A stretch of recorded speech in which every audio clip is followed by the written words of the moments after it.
ದೇವರಿಗೆ ಸ್ತೋತ್ರ. ಪೌಲನು ಥೆಸಲೋನಿಕದವರಿಗೆ ಬರೆದ ಮೊದಲನೇ ಪತ್ರಿಕೆ 2ನೇ ಅಧ್ಯಾಯ 1ರಿಂದ ವಚನಗಳು. ಪೌಲನು ಥೆಸಲೋನಿಕದವರಲ್ಲಿ ನಡ್ಕೊಂಡ ರೀತಿಯ ವಿವರಣೆ.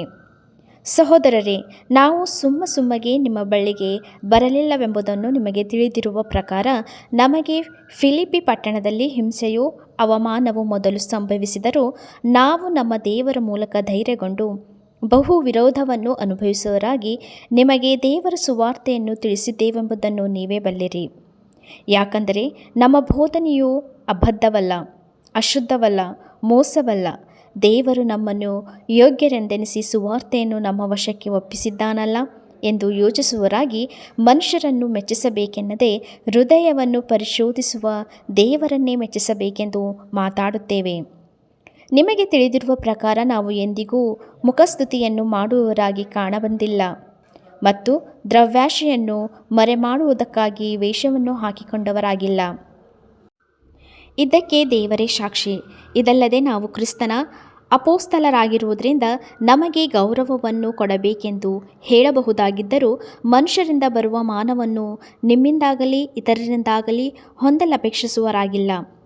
ತಾಯಿಯು ತನ್ನ ಮಕ್ಕಳನ್ನು ಪೋಷಿಸುತ್ತಾಳೋ ಎಂಬಂತೆ ನಾವು ನಿಮ್ಮ ಮಧ್ಯದಲ್ಲಿ ವಾತ್ಸಲ್ಯದಿಂದ ನಡೆದುಕೊಂಡಿದ್ದೆವು.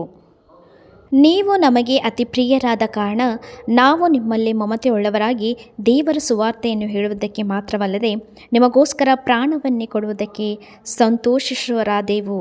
ಸಹೋದರರೇ, ನಾವು ನಿಮ್ಮಲ್ಲಿ ಯಾರ ಮೇಲೆಯೂ ಭಾರ ಹಾಕಬಾರದೆಂದು ಹಗಲಿರುಳು ದುಡಿದು ಜೀವನ ಮಾಡಿಕೊಳ್ಳುತ್ತಾ ದೇವರ ಸುವಾರ್ತೆಯನ್ನು ನಿಮಗೆ ಸಾರಿದೆವು. ಆ ನಮ್ಮ ಕಷ್ಟವೂ ಪ್ರಯಾಸವೂ ನಿಮ್ಮ ನೆನಪಿನಲ್ಲಿರುವುದಷ್ಟೇ. ನಂಬುವವರಾದ ನಿಮ್ಮ ವಿಷಯದಲ್ಲಿ ನಾವು ಎಷ್ಟೋ ಶುದ್ಧರಾಗಿಯೂ ನೀತಿವಂತರಾಗಿಯೂ ನಿರ್ದೋಷಿಗಳಾಗಿಯೂ ನಡೆದುಕೊಂಡೆವೆಂಬುದಕ್ಕೆ ನೀವು ಸಾಕ್ಷಿಗಳು. ದೇವರು ಸಾಕ್ಷಿ.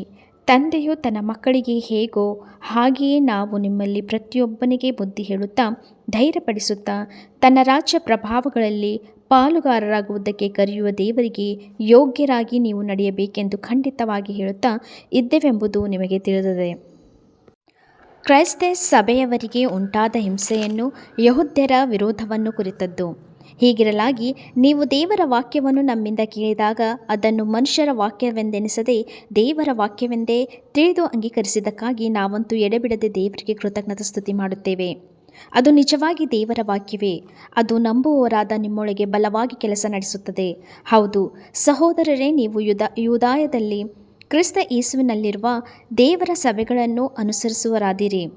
ಅವರು ಯೆಹೂದ್ಯರಿಂದ ಅನುಭವಿಸಿದಂಥ ಕಷ್ಟಗಳನ್ನು ನೀವು ನಿಮ್ಮ ಸ್ವದೇಶದವರಿಂದ ಅನುಭವಿಸಿದ್ದೀರಿ. ಆ ಯೆಹೂದ್ಯರು ಕರ್ತನಾದ ಯೇಸುವನ್ನು ಪ್ರವಾದಿಗಳನ್ನು ಕೊಂದರು, ನಮ್ಮನ್ನು ಅಟ್ಟಿಬಿಟ್ಟರು. ಅವರು ದೇವರನ್ನು ಮೆಚ್ಚಿಸುವವರಲ್ಲ, ಎಲ್ಲ ಮನುಷ್ಯರಿಗೂ ವಿರೋಧಿಗಳಾಗಿದ್ದಾರೆ. ಅನ್ಯ ಜನರಿಗೆ ರಕ್ಷಣೆಯಾಗುವಂತೆ ಸುವಾರ್ತೆಯನ್ನು ಹೇಳುವ ನಮಗೆ ಅಡ್ಡಿ ಮಾಡುತ್ತಾರೆ. ಹೀಗೆ ತಮ್ಮ ಪಾಪಕೃತ್ಯಗಳನ್ನು ಎಲ್ಲ ಕಾಲಗಳಲ್ಲಿಯೂ ಪರಿಪೂರ್ಣ ಮಾಡುವುದಕ್ಕೆ ಹೋಗುತ್ತಾರೆ. ಆದರೆ ದೇವರ ಕೋಪವು ಅವರ ಮೇಲೆ ಸಂಪೂರ್ಣವಾಗುತ್ತಾ ಬಂತು. ಪೌಲನು ಥೆಸಲೋನಿಕದವರನ್ನು ನೋಡುವುದಕ್ಕೆ ಆಶೆಪಟ್ಟು ತಿಮೋಥೆಯನನ್ನು ಅವರ ಬಳಿಗೆ ಕಳುಹಿಸಿದ್ದು. ಸಹೋದರರೇ, ನಾವಂತೂ ದೇಹದಲ್ಲಿ ಮಾತ್ರ ನಿಮ್ಮನ್ನು ಸ್ವಲ್ಪ ಕಾಲ ಅಗಲಿದರೂ ಹೃದಯದಲ್ಲಿ ಅಗಲದೆ ನಿಮ್ಮ ಮುಖವನ್ನು ನೋಡುವುದಕ್ಕೆ ಅತ್ಯಾಶೆಯಿಂದ ಬಹಳ ಪ್ರಯತ್ನ ಮಾಡಿದ್ದೆವು. ಯಾಕಂದರೆ ನಿಮ್ಮ ಬಳಿಗೆ ಬರುವುದಕ್ಕೆ ನಮಗೆ ಮನಸ್ಸಿತ್ತು. ಹೇಗೂ ಪೌಲನೆಂಬ ನಾನು 1-2 ಸಾರಿ ಬರುವುದಕ್ಕಿದ್ದೇನು, ಆದರೆ ಸೈತಾನನು ನಮಗೆ ಅಭ್ಯಂತರ ಮಾಡಿದನು. ನಮ್ಮ ಕರ್ತನಾದ ಯೇಸು ಪ್ರತ್ಯಕ್ಷನಾಗುವಾಗ ಆತನ ಮುಂದೆ ನಮ್ಮ ಭರವಸವೂ ನಮ್ಮ ಸಂತೋಷವೂ ನಾವು ಹೊಗಳಿಕೊಳ್ಳುವ ಜಯಮಾಲ್ಯವೂ ಯಾರು? ನೀವೇ ಅಲ್ಲವೇ? ನಿಜವಾಗಿ ನೀವೇ ನಮ್ಮ ಗೌರವವೂ ಸಂತೋಷವೂ ಆಗಿದ್ದೀರಿ. ಈ ವಾಕ್ಯವು ಪೌಲನು ಥೆಸಲೋನಿಕದವರಿಗೆ ಬರೆದ ಮೊದಲನೇ ಪತ್ರಿಕೆ 2ನೇ ಅಧ್ಯಾಯ 1ರಿಂದ 20 ವಚನಗಳು.